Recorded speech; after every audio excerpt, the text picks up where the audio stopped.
Welcome to A Lunch with Biggie, a podcast about small business and creatives sharing their stories and inspiring you. My guest today moved to New York in 2016 and was looking for the best food the city had to offer. After 45 minutes of searching and cross-referencing reviews and sites, he knew there needed to be a simpler way to find the best food near you. Please welcome the creator and curator of the Aided app, Steve Raggiani. What's going on, man? Biggie, thanks for having me on, brother.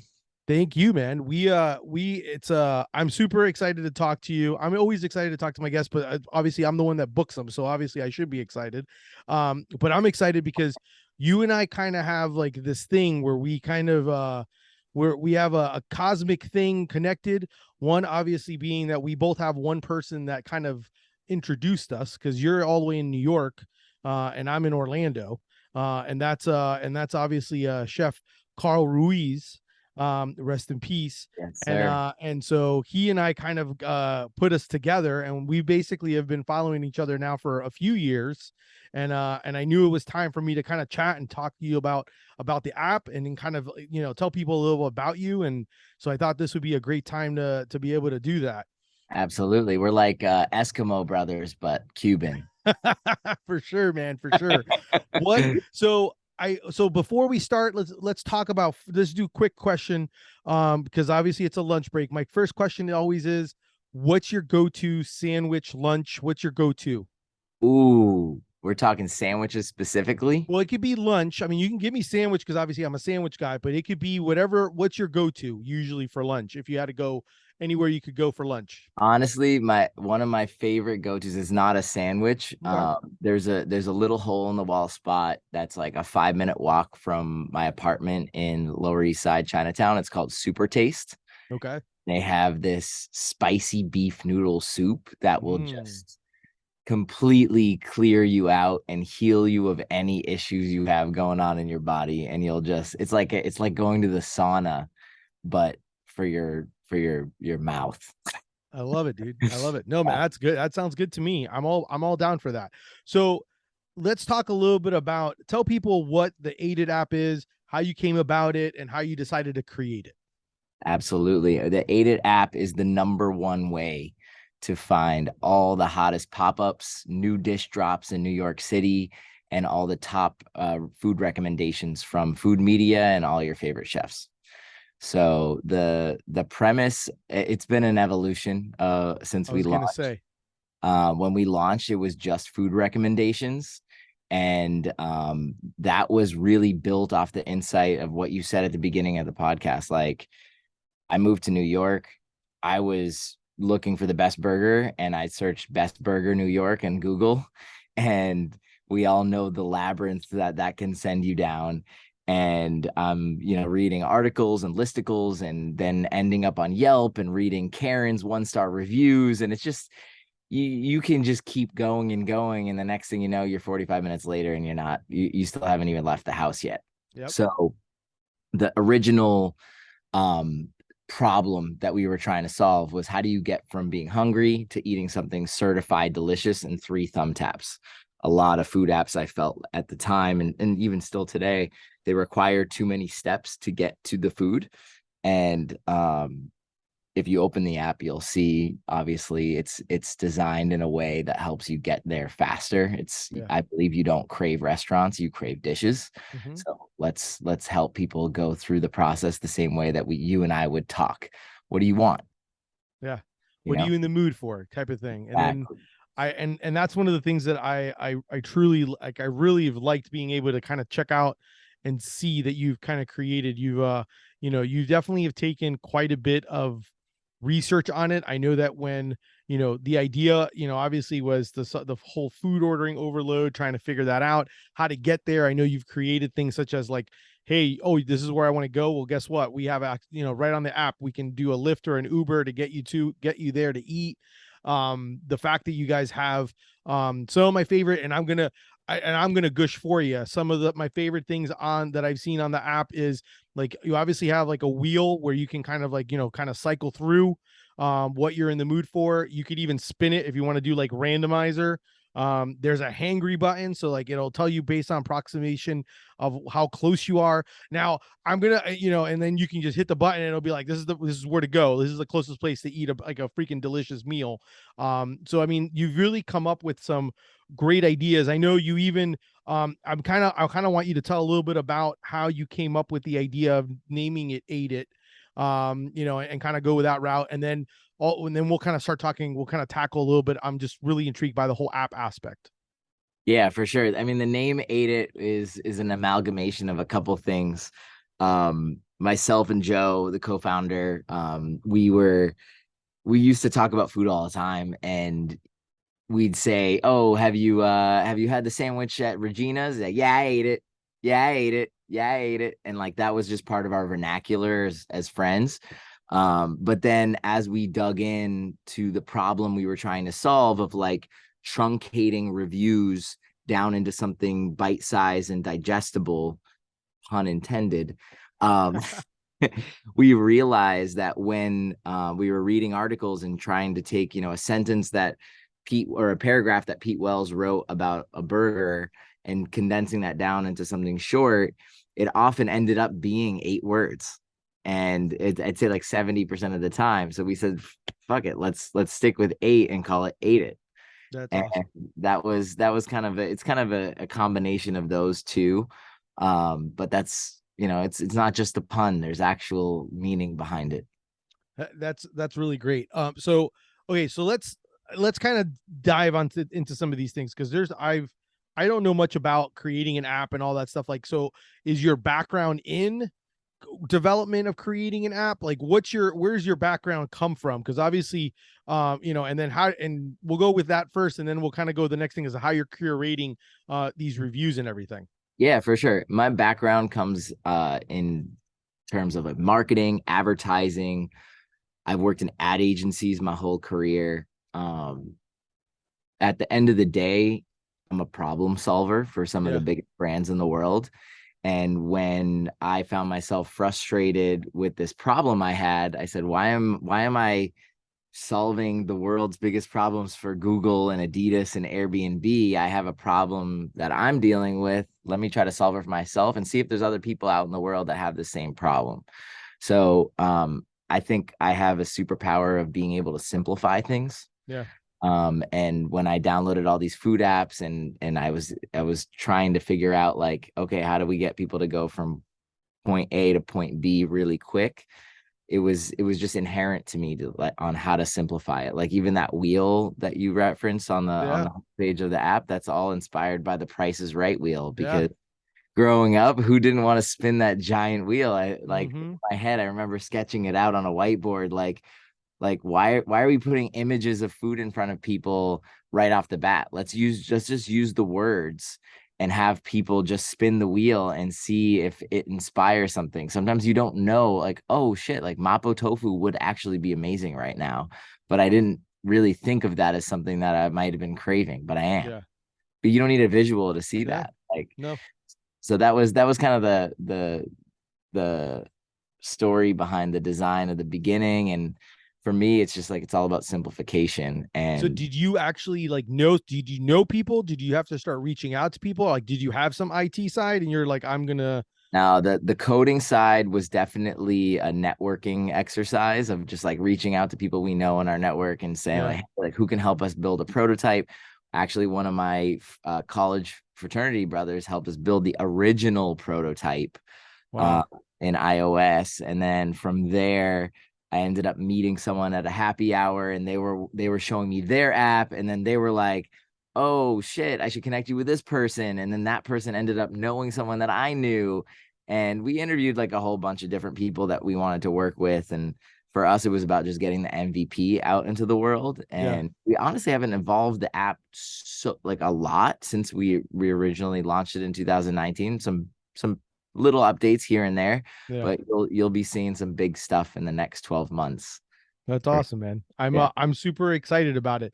So the other thing is like, how are you curating all these reviews? Because that's one of the big things I saw is like it's not you're not getting Yelp, you're doing like the eaters, you're getting all like the larger like the New York Times and all of that. So like are you manually doing that? Is that something that's like an automated thing that's kind of curating and then you're sifting through it? How does that process work? Because and and then the other thing to caveat, as much as everyone's going to be very jealous because I know I am. I'm like it's available only right now in New York, right? Like this is the only app right now as of right now.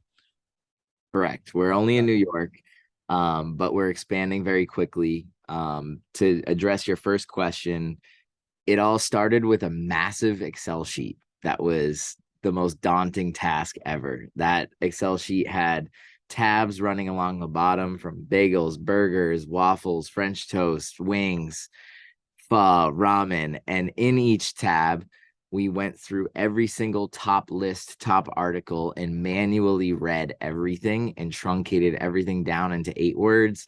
And that was the precipice of it. So you literally did what you spent 45 minutes to do your initial concept, but you manually have done it for as of right now, you've manually have done it for everything that's actually on the app. Correct. So Wow. the thinking was, I'm doing this anyway as someone who loves food, and I'm just gonna do it once for everyone else. And that was how it all started. Obviously, there have been a lot of developments in technology, and I'm sure you've heard all the AI talk Yep. going Yep. around the internet these days. So we have been building little tools here and there that help us become a little bit more efficient. Mm-hmm. And the goal is to have that be fully automated. We're not there yet, but Yeah. that's the goal. So it definitely takes a significant amount of human curation, but we'll get to a point where we'll be able to do that a little bit more efficiently. No, I totally get that.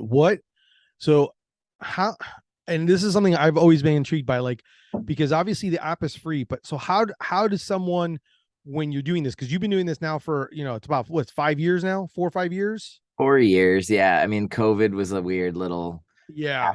halftime show. Yeah. How do you make, because obviously you have a full-time job. You're putting money into this, but how does one make money on like when you're creating an app like this? Because obviously you're a great resource. Like, Yeah, how does that something like that work? I'm just kind of curious. yeah. I mean, obviously, it's a hustle. Yeah. It's nights, it's weekends, and spending time on this stuff because I love it. I love food. I'm spending time researching food anyway, Yeah. so it's just like something that doesn't even feel like work for me. Mhm. um but it's a hustle for Yeah. sure. I got you, man. I got you. Well, one of the things that I love about it is, and that's one of the reasons why I wanted to talk to you. One, because like I know this is gonna be big. I've been chomping at the bit because obviously since I found out about you guys, I've been asking about like when am I gonna get to Orlando? But the one of the things that I love of that what you've created, because obviously you're kind of providing like a direct resource as well to like the chefs, the restaurants, the owners, and all of that. But one of the things that I truly appreciate is the fact that you really have taken an onus and really become really involved with the community more. Like I think that's one of the things that I truly enjoy being able to see. And I've seen it even more so probably in the last 6 months. Of what, based on, after you and I have been interacting and stuff, I've just noticed a lot of like different things that you've been doing, like the collabs, like you've been collabing with different small businesses. You've been doing, you obviously are sharing and supporting all the different pop-ups coming up, which is obviously great because that's another way of small building community. But then you're also now starting to do like family meals. I saw you just did that. So I kind of wanted to talk a little bit about that aspect of like the importance of being able to create that community, but also, to kind of build and kind of, strengthen your own brand, because that's part of it is like you're not just trying to like show the love for like where to eat, but you're also trying to build like this community of foodies and eaters that want to eat it. 100%. Yeah, I mean, the derivative of this is all from Carl. Yeah. Carl was the first one when he started using the app. He was like, "This is amazing. This is the Yelp killer," he said. But he said there's a couple little things. This was like 4 years ago. He's like, "I think, let me tell you what I think." So Carl said this is really great that you have Infatuation and Eater and New York Times and all that. Super helpful to kind of cut through the clutter and find the best dish. But guess what? There's 5 dishes on this block that they haven't written about that I know about.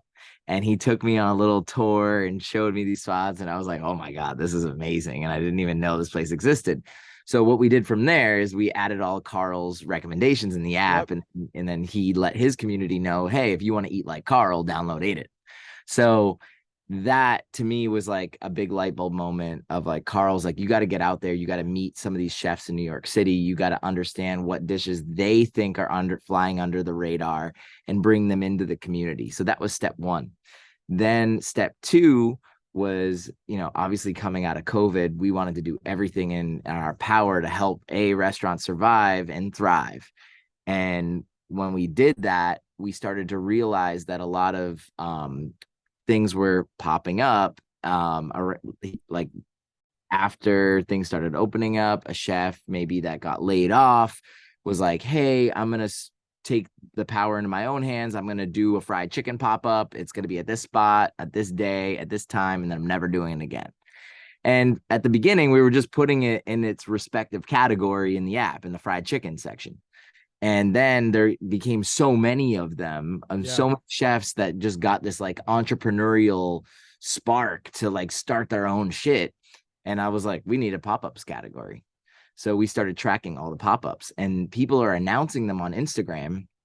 But for someone that's not in the food game as deep as we are, they're not going to follow 300 Instagram accounts and know when and where all these pop-ups are happening. But on Ate It, if you open up the pop-ups category, you get to see them all mapped in relation to where you are. So that has inherently made us part of the community even more, because we love going to these pop-ups. And pop-ups actually have some of the best food in New York City, because guess what? They're doing one thing and they're doing it excellent. Yeah. And they're just sometimes doing it one time, so they're not going to fuck it up.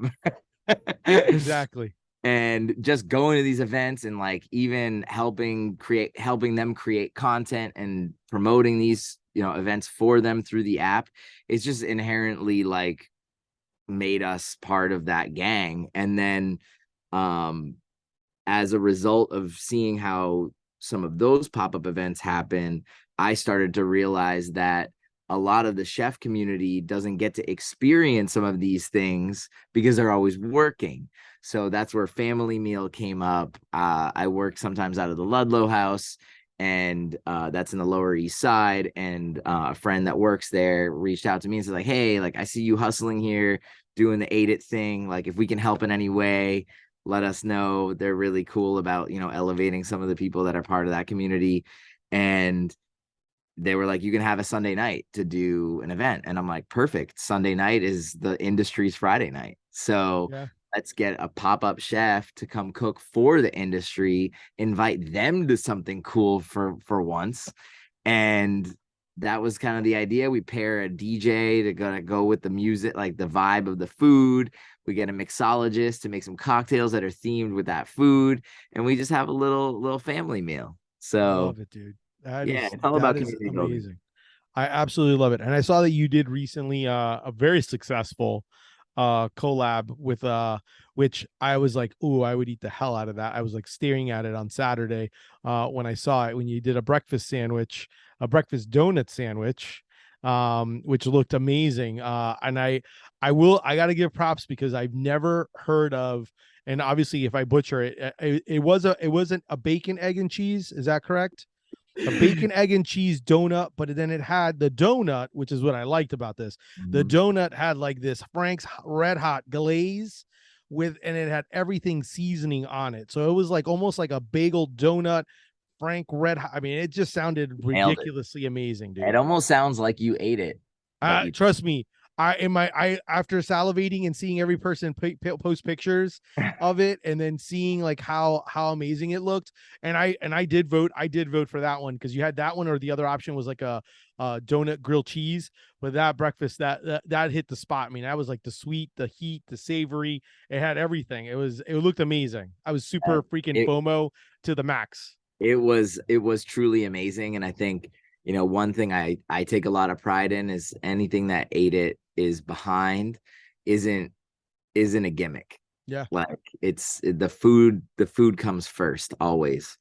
And that drop actually originated from Chef Eric Greenspan reaching out to Ate It. He obviously has been working on new school American quality Uh-huh. American Yep. cheese for the last 5 years, developing an American cheese that's going to change the game. Crazy.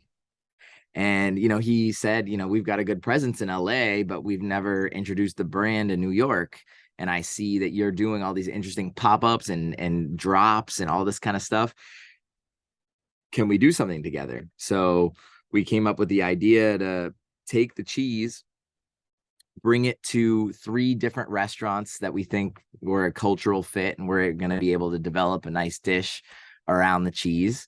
So we brought it to Greenberg's Bagels, we brought it to the Donut Project, and we brought it to Gotham Burger Social Club. And we did 3 unique events and drops around New School American. And the donut was unbelievable. The bagel, we did the New School Hawaiian that was on an egg bagel with pineapple and unagi glazed spam and a fried egg with New School Nice. American. And then the Gotham Smash pop-up, we did a high-low event where they did the classic Gotham Smash Burger with New School, but then he also did a New School grilled cheese with caviar. This was in collaboration with Pearl Street Caviar and Red Hook. So yeah, like we're kind of, if you think about it, like Netflix started by like aggregating movies, and then they released Netflix exclusives. Like these are our Ate It exclusives, and Yeah. you can actually tap into those in the app. It's got its own category, Ate It exclusives, and anything that we're behind it lives in that category. No, man. I think, and that's kind of how you build it, right? Like you're finding, I think that's how, and that's what I think I love. And obviously your background plays a huge factor in it. Because obviously being able to do that on social media, trying to build that community aspect where you're kind of like, hey, I'm doing this because I have a passion for it. People start seeing it, people start being gravitating to it, and then they want to be a part of it. And that's kind of one of the things, like even for me, like on my brand, like I noticed that's kind of how it was, like meeting Carl and Greeny and all of them, like basically because they're all seeing it. They're all they see you're like there's a love for food, and you're at a good place in a and when it comes to that. So I think that's absolutely, I think it's so great to see that kind of develop. Can you talk a little bit about the importance of social media and the importance of trying to build that community if you're trying to build a brand or build your own business? Yeah, I mean, obviously you can't avoid it. As much as I would love to delete TikTok and Instagram today, I would do it in a heartbeat. But you gotta be where the people are. And I think the important part of telling your brand story is consistency. It's easy to make one TikTok and then be like, oh, it only got 100 views. Like I quit.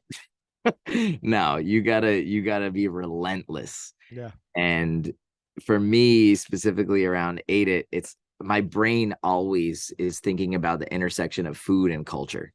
So like anytime something happens, like the Barbie movie fucking comes out and everyone's making memes about the Barbie thing, it's like, oh, let's take barbacoa and make it Barbie. Like Yeah, like dude. that's how my brain works. And Yes. it's always thinking about like how does food culture bounce off of what's happening in pop culture? How does Ate It bounce off of that?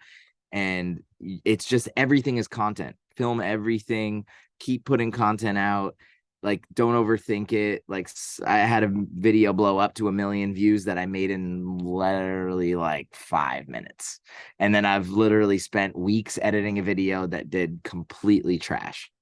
So it's just consistency, Yeah. getting the brand out in front of people, consistent messaging, consistent vibe, and just being as many places as you can be without losing your marbles.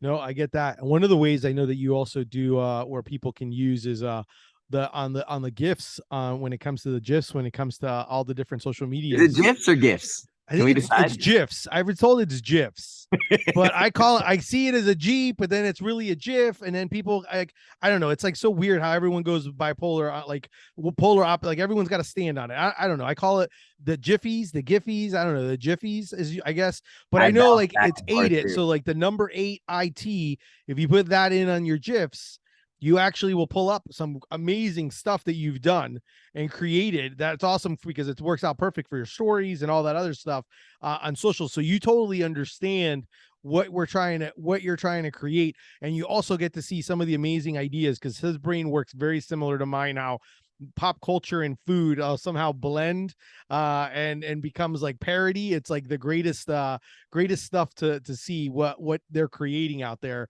So I definitely commend you. I absolutely love. I sometimes I definitely wish I was closer because we probably would be hanging out way too often Way too and often. doing stuff. But I would have no problem with that. But What there might be have to be a little collab situation Oh coming through. no, for sure. I trust me. That I already promised you that. That is definitely going to happen.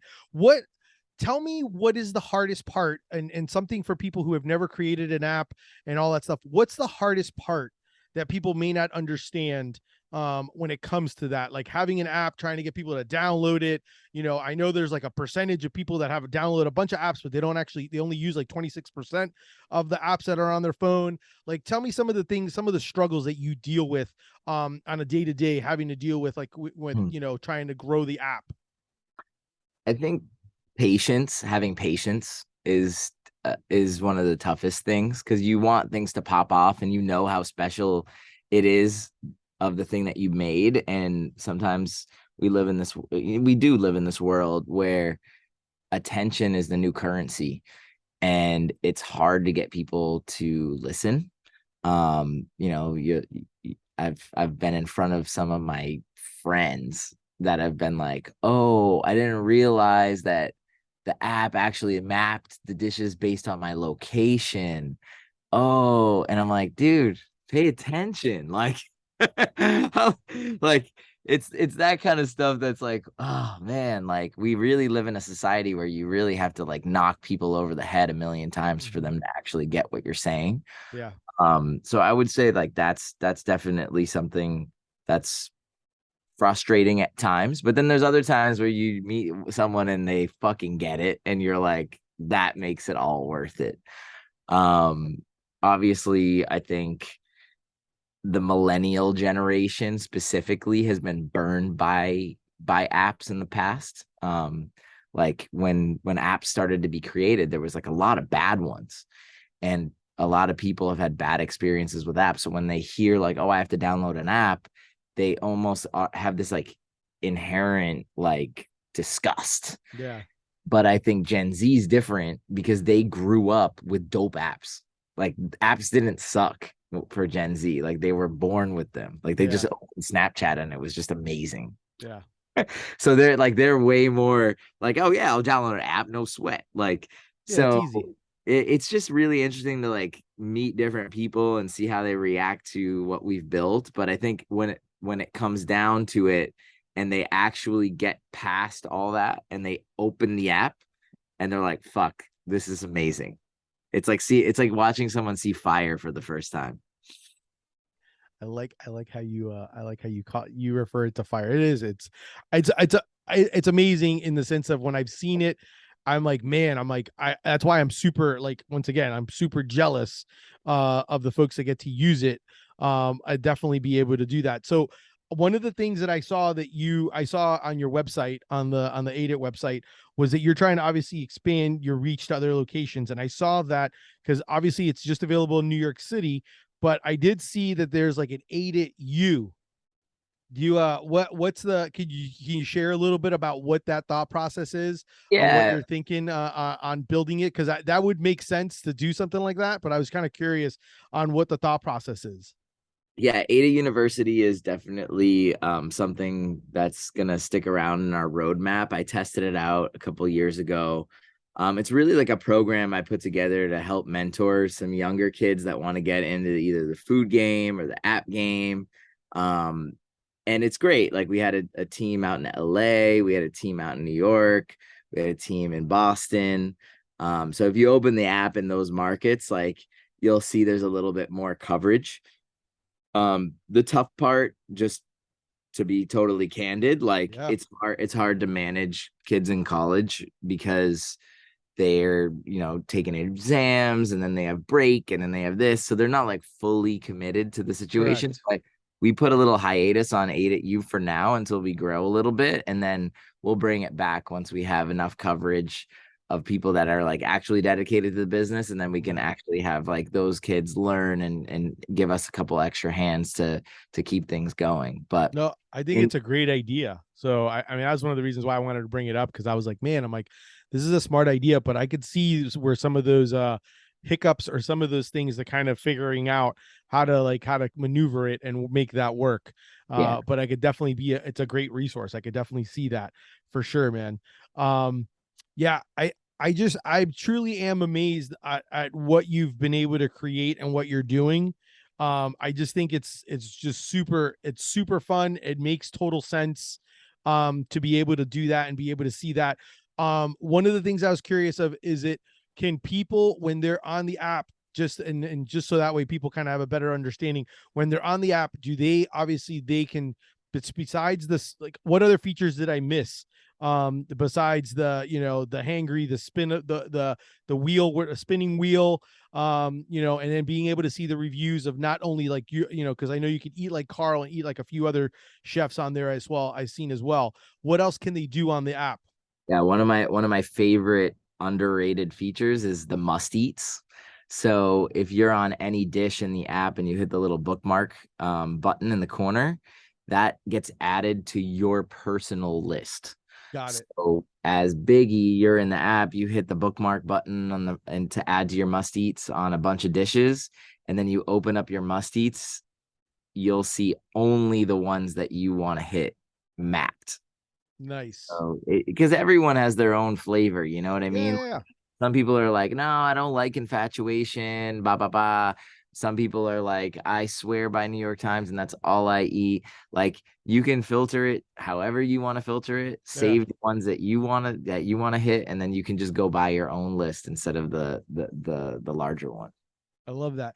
People can't add or curate like their own, like share that to the other people, can they? Like I can make like a Biggie list of like my favorite places and then share that to others that are on the Aided app.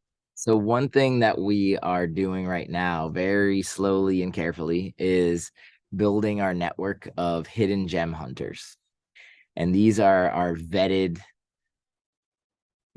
soldiers of Aid It that believe in the mission of what we're doing, believe that Nancy, the accountant from Ohio, doesn't no one cares what she has to say about about the burger at Peter Luger's. Like these are real people from the industry Yeah. that know what they're talking about. They have great taste. They go out to eat a lot. They know what's popping. They know what's not. And you have to apply. There's a link on our website, and we're slowly growing this community of hidden gem hunters in different cities. So once you get accepted, you have the ability of adding a dish into the app. Not many people have that power right now, Yeah. but that's going to be how we slowly scale to multiple cities and make sure that the quality is always high and it's not really about the quantity. No, I love that. I think that's great, because then you've created it, you've created it's one of those things, because when I used to do sandwich eat up events, that was the big thing. Like I was my way of telling people like, hey, I'm vouching for this place.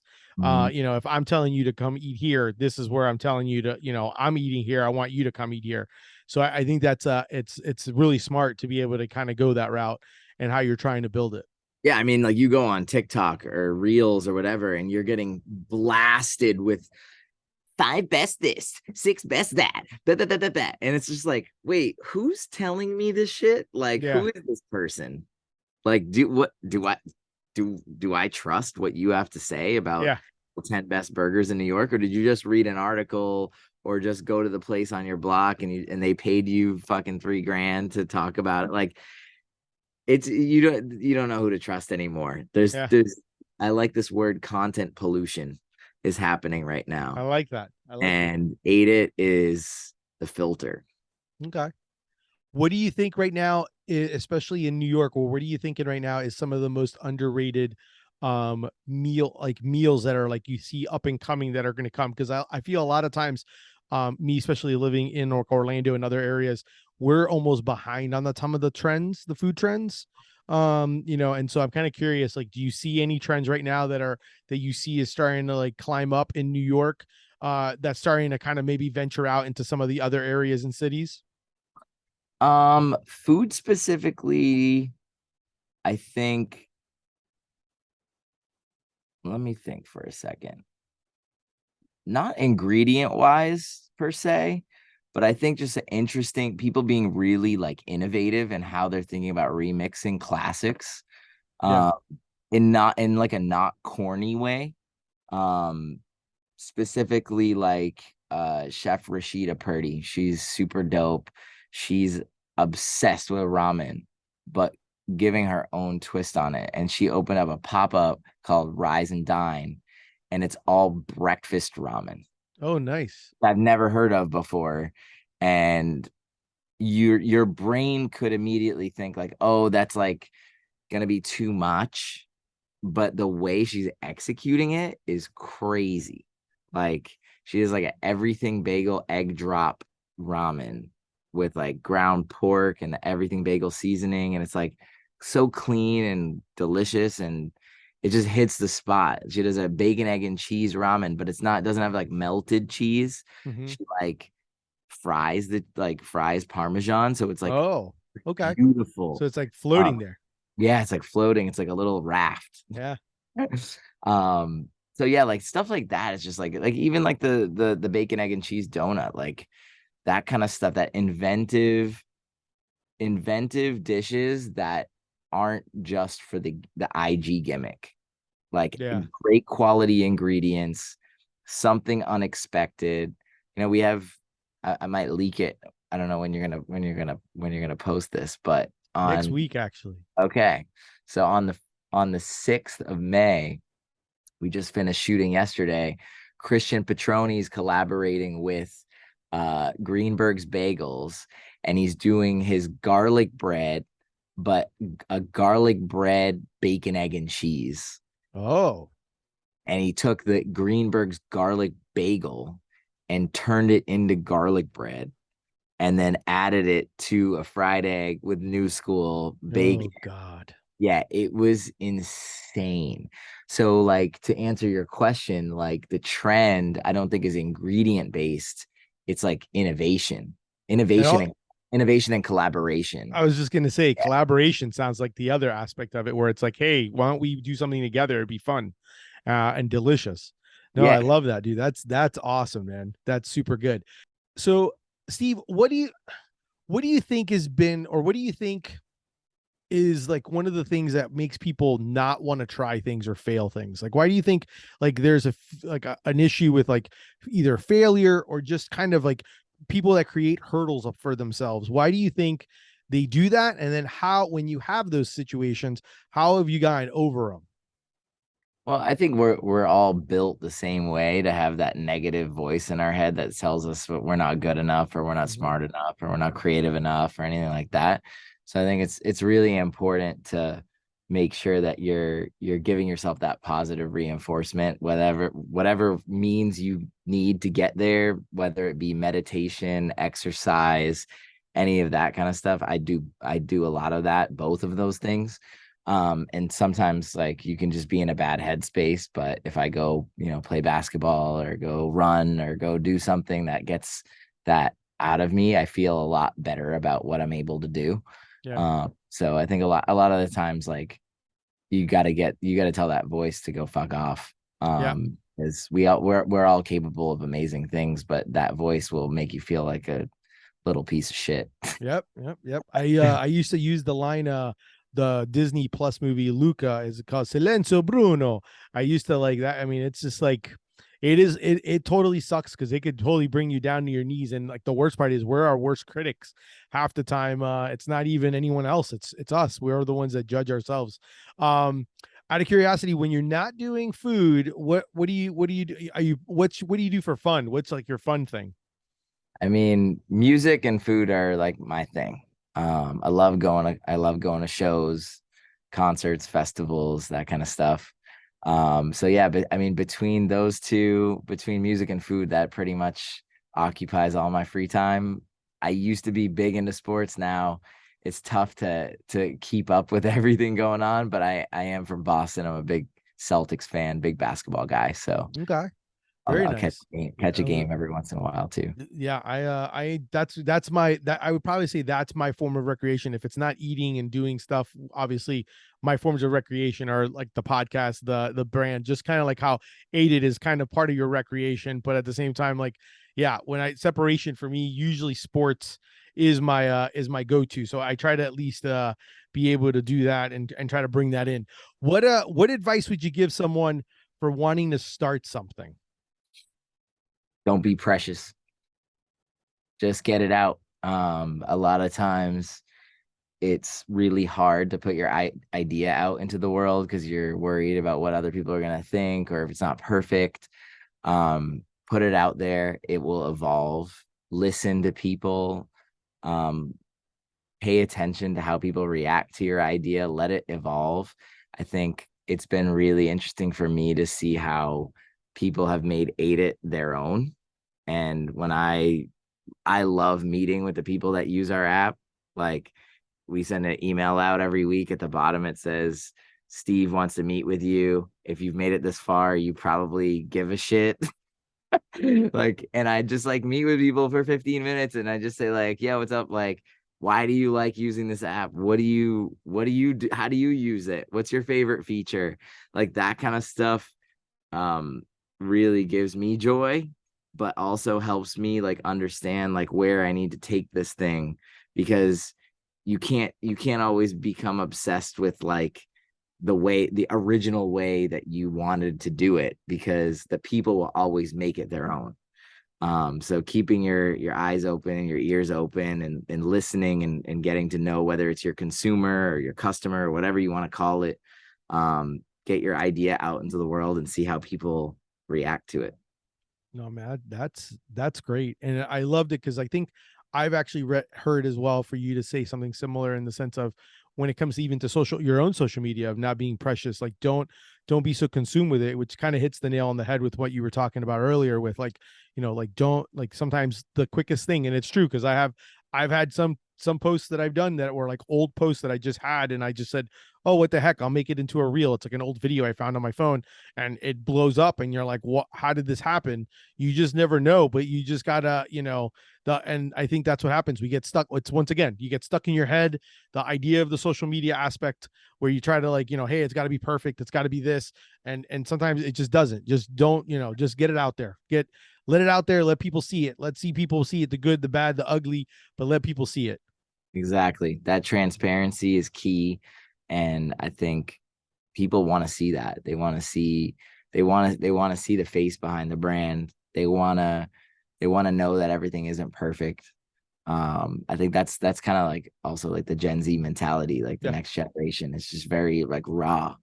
So don't be scared to put it out there. Like someone was telling me the other day, like, oh, I took a old post, like you were just saying, and it didn't do well the first time, and then it popped off again. Like who knows how these rules of the Yeah. algorithm work, and like don't get caught up in that. Just do what you love, put your shit out there, and it will all work out. Oh, I love that, dude. Where can people follow? How can they download the app and support you? Give shoot out all the ways that they can either follow you, even though they may not be able to download the app because they're not in New York. Like, how can they support you? Share it, spread the word. All right. So you can download the app in the iOS and Android store. It's called Ate It, the number 8IT. Um, we are in New York. We have a good presence in LA. It's not all the hottest shit, but it's solid. There's about 2,000 dishes so far in LA. Boston has about 1,000 dishes in there. And then as some of our chef partners are are adding dishes throughout the country. It's getting peppered in. So bear with us as we scale to more markets. But number one, download the app. Yep. Turn your notifications on so you don't miss the drops. Make sure your location's on so it tells you what's near you. And then follow us on the gram and on TikTok. It's at 8it app. 8 number 8 ITAPP. I love it, dude. I love it. Dude, you are awesome. I definitely know that you and I Carl, there's a reason Carl kind of put us together in a way, and I definitely know we'll be doing some great stuff. I'm super excited. I feel like I'm kind of like in the beginning process of being able to see the evolution before, like, kind of one of the big things. That was one of the big reasons why I wanted to talk with you, because I really do believe and love exactly what you're creating and what you're doing. And I just kind of wanted more people I just wanted more people to know about it. I wanted to be able to share you and be able to have more people see it, and I hope it inspires someone, and I hope it inspires them to download the app and check it out. I know for a fact when I go to New York, one, I'll be letting you know I'm going to New York, but two, I'll be using that's going to be like that in any major city when it blows up, because I do know that, and I could tell you right now, I'm going to put it out for you manifestation wise. This is going to be an app that's going to be used in all major cities very soon. So I'm looking forward to it for sure, man. I'm very, very excited for you. Thank you, brother. Man, for sure. Thank you so much for being on. That's our show for today. Thank you so much to Steve Raggiani of the 8it app for being on and having a lunch with me during my lunch break. Make sure to check them out online, download the app. If you enjoyed the show, definitely make sure to subscribe, leave some reviews, some stars, all that goodness. If you want to support my brand, check out Deli Fresh Threads. If you want to see his stuff, he's got some great, amazing eatwear as well. Definitely make sure to go to the 8it app website so you can check out some of the stuff and drool. Make sure to use the gifts as well. Yeah, that's right. I'm still plugging him, even though I'm plugging myself as well, because that's how it works. Do some shopping, tell your friends. Thank you. Until next time, keep eating sandwiches and follow your passion.